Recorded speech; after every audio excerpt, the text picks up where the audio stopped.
Hey, good life riders, welcome back. Today we are going to talk a little bit about GoPro camera mounting. So sit back, relax, and enjoy the show.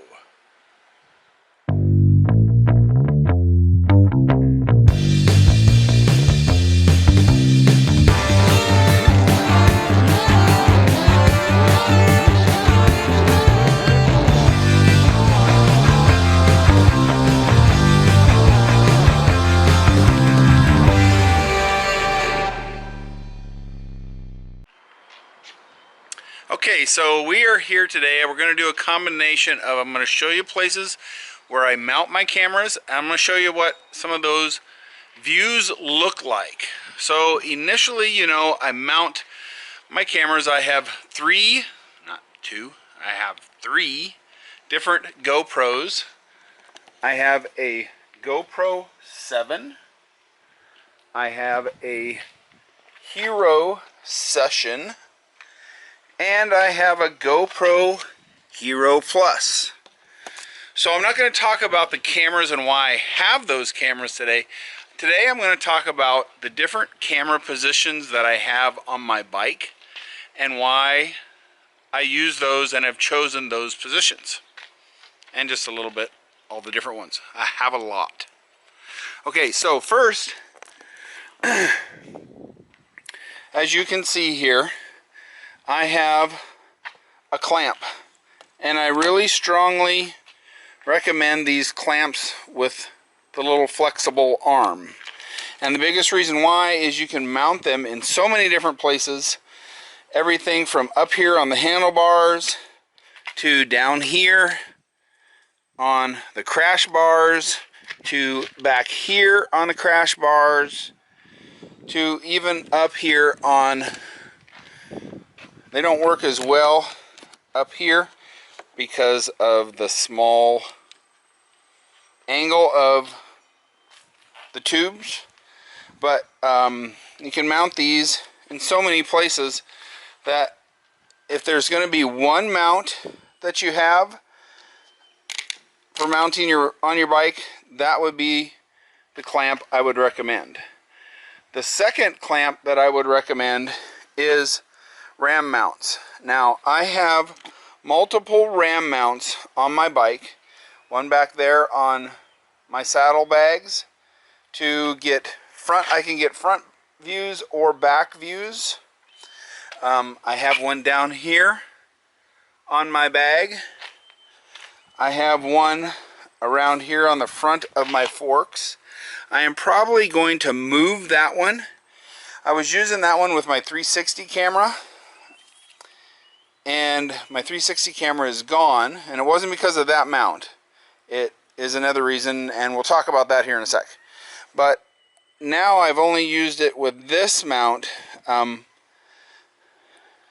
I'll use this here. I put this mount on here, and then with the little quarter turn, hello kitty, with a little quarter turn, I will then mount this, and I've done that. I'll show you the footage from that, but I don't trust this as well, and I would probably get one of the GoPro Max mounts for that. So I'm going to set this aside, and I'm going to show you the other places where I mount. So I have a mount here on my bike.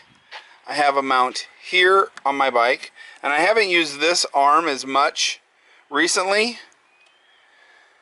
because my bike has started shaking. It's at 30,000, and it's about time to change out the cam chain sprocket guides. And so my bike shakes a little bit more. So this only works with my GoPro Hero 7, and most of the time I mount my GoPro Hero 7 on my helmet. But I could mount it here, but I haven't done that as much. But that's one of the ways that I can use it, and I'll show you some of the different footage from the different cameras in these different mounted positions. And then there's this mount. I have a GoPro that goes into the GoPro clamp for my RAM. I use a RAM mount for my phone, and then I have one of the Zero mounts here, so I could get a Zero mount if I wanted to mount on my handlebars. I just haven't yet. So that's the mount there. I also do this mount a lot with my Hero Plus, and I found that using this rather than using the bar helps, because this camera has no stabilization and it doesn't shake as much when I mount it directly on here onto my bars. And I like the look from underneath the best. I can also mount it up like this. I can also turn it around and mount it back at me. What I have found though is what works best is when this part is back behind, the wind doesn't catch it. So if I'm going to turn this camera around, I'll turn it around right at this spot here. So what I'm going to do now, oh yeah, also I forgot, I have another RAM mount back here. And so what that does, and you know, I could mount, when I remount this one, I'm trying to decide if I want to put it somewhere down here so I can get more of the wheel shots, or if I want to go back in behind here so I have a shot on this side of the bike. If you notice, a lot of my mountings are on the other side of the bike, and my biggest reason for that is I don't have cruise control, and so I mostly have my hand on the throttle. I use a throttle lock some, but I've got to do some repairs to mine. It doesn't stick as well, it doesn't hold the throttle as well. And so I want all my mounts on this side so I can get to them to change things or shut off the cameras as much. So those are the biggest reasons why I have all the mounts on this side of the camera that I do.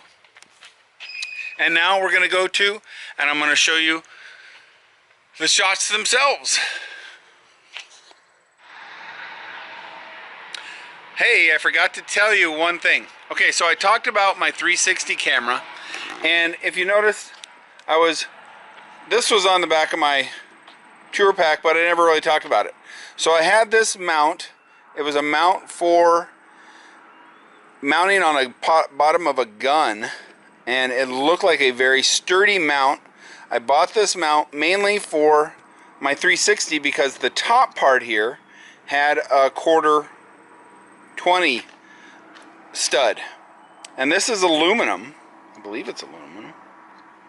Yeah, it's aluminum. And I had it mounted back here with my 360 pole on it for 150 miles when I was coming back from my 1K in a day from Alabama. And then I had my bag up here, and then I put my 360 camera on it and had it extended up a little bit and was trying to get the sunset, and it broke off in 30 miles. I didn't notice. I kept looking back at my mirrors, and then it wasn't there. So I will put a link for this in the description, and I do not recommend it for being used on anything that vibrates a lot. If you have some type of mount that doesn't vibrate, maybe you could trust it, but a RAM mount would be better. So I just wanted to show you that. I've been meaning to talk about this, but haven't for a while. And I just wanted to bring you that public service announcement. Do not buy one of these to use on your motorcycle. You will lose your camera, or there's a very good chance you could. So now we will go to the actual footage, and we'll talk about why I mount and where I mount, which cameras I mount in those different positions. Okay, like I told you, normally I mount my GoPro Hero 7 on my helmet like it is here, and the reason for that is I can get my audio straight from the helmet. In this particular case, my audio wasn't set up right, and sometimes that's a problem with plugging the media mod thing into the helmet. So I'm going to talk about the mounting and my helmet setup in a future 5-Minute Friday. So keep an eye out for that. But this is my mount, and as you see in front there, I'm using the flexible clamp mount with my Hero Session So I'm going to show you the view of that. So sometimes I will either mount my clamp on the inside or the outside of the actual bars. And if I'm wanting a more middle view, I'll mount it on the inside of my bars, and then I can kind of move it around like this. And I'll do this if I'm trying to move my camera positions around a lot while I'm riding. I try not to move my camera position, to stop a lot and move my camera positions. So if I'm using the clamp, I can kind of move my camera positions around while I'm still riding, and that's the biggest reason why I use it on this. So I'll use it and mount it on the inside, and then I'll also, when I'm riding with other people, I'll mount it on the outside like this. So the thing I like about mounting it on the outside is then I can actually see the person behind. Sometimes that works, sometimes it doesn't work the best. Sometimes I get my phone in it a lot. It all depends on how well I position the camera, but it kind of gives a cool view of what's going on behind the person that's sitting in the back there. Sometimes it doesn't work that great. So one time I actually put the RAM mount that goes into the GoPro fixture. I put that on there and put my RAM mount extension on, and then I could kind of push it out to the side a little bit more and was able to pick up. This is my niece riding. I gave her her first ride. We're going to do a video about that pretty soon too. But that's a little trick that I use to be able to push that camera out there further and be able to pick up the person riding in the back better. So as far as my GoPro Hero 7 Black, since it has a stabilization, I generally try to put it in areas that will vibrate the most. Here is the mount on the back of my bags. That mount that's down low in the back of my bags. I thought this was a cool look, and I put it on there. I'm not sure why it's not as clear. I don't know if I didn't get the lens cleaned right or not.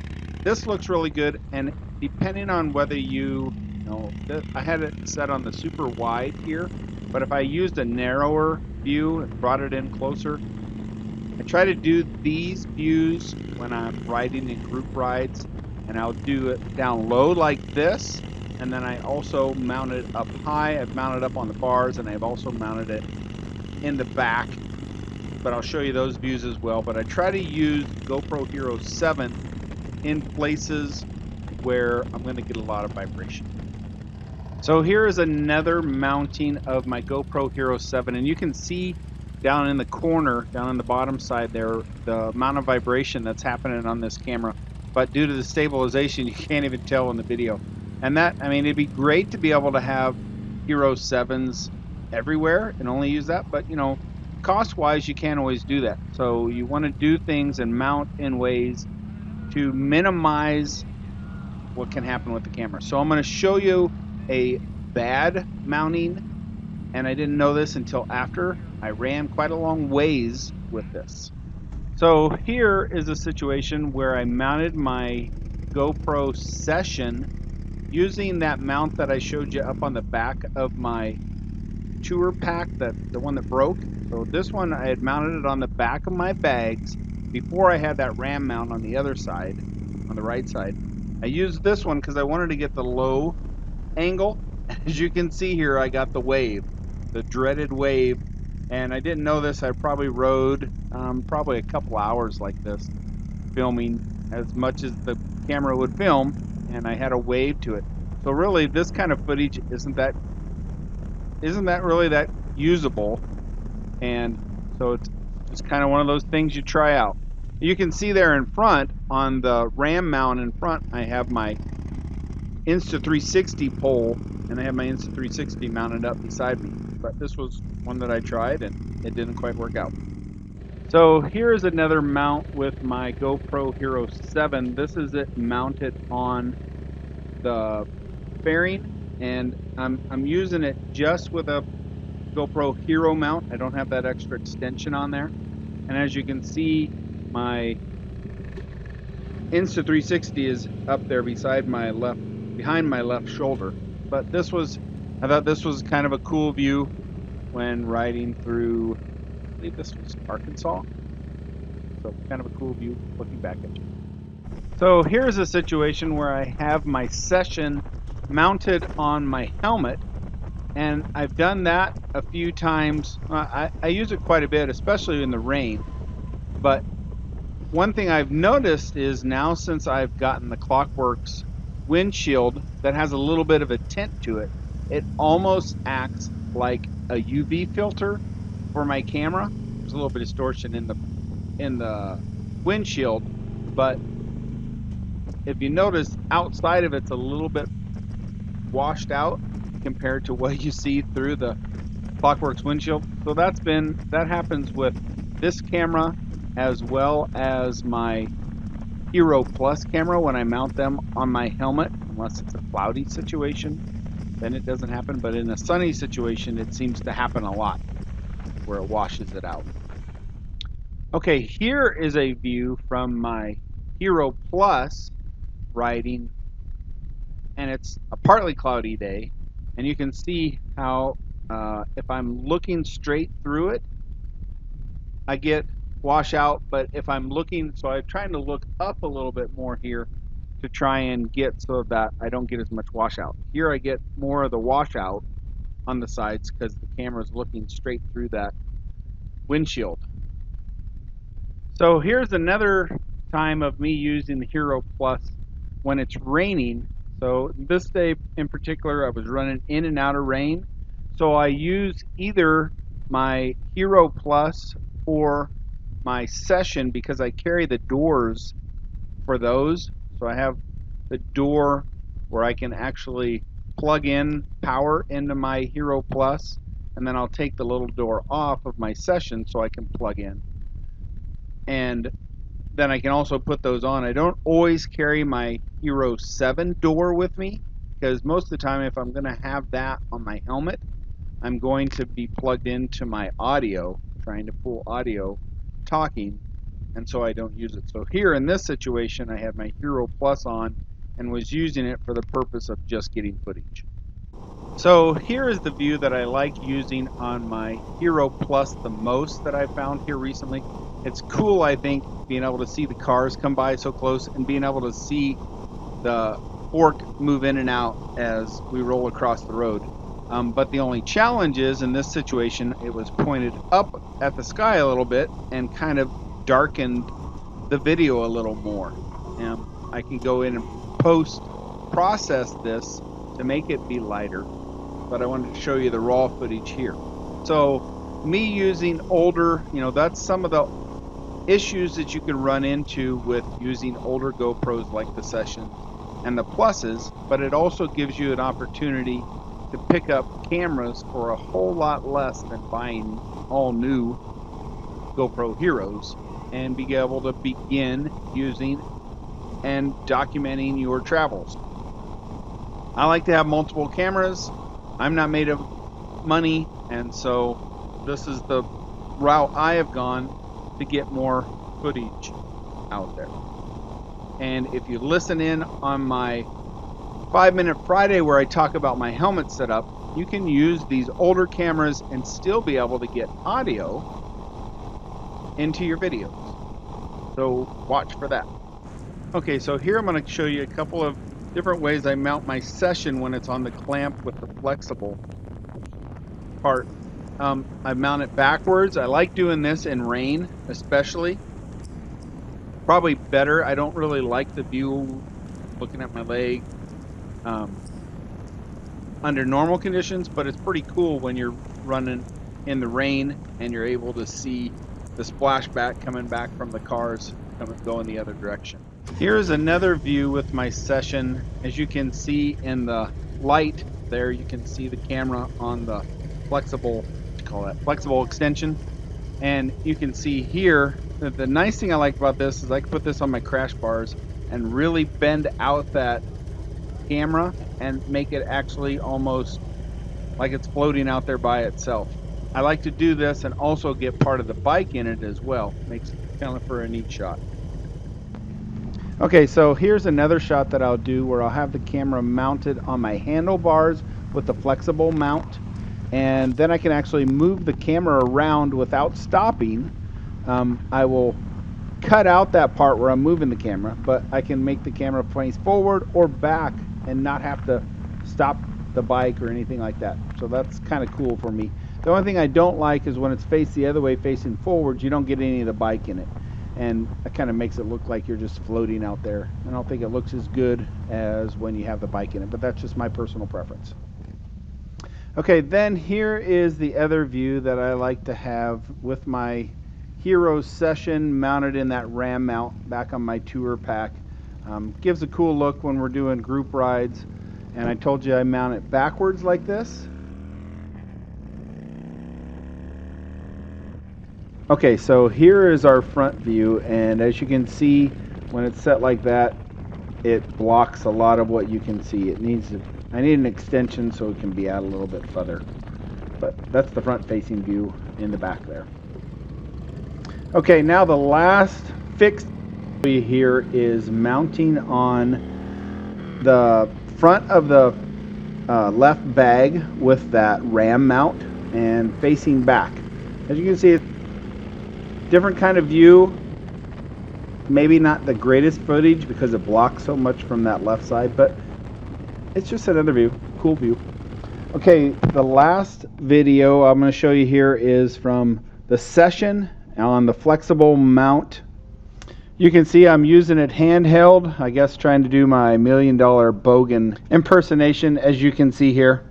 161 miles, almost completely straight. Hope you learned something and hope you enjoyed that. And until next time, keep the sunny side up, keep the rubber side down, and have an utterly awesome day.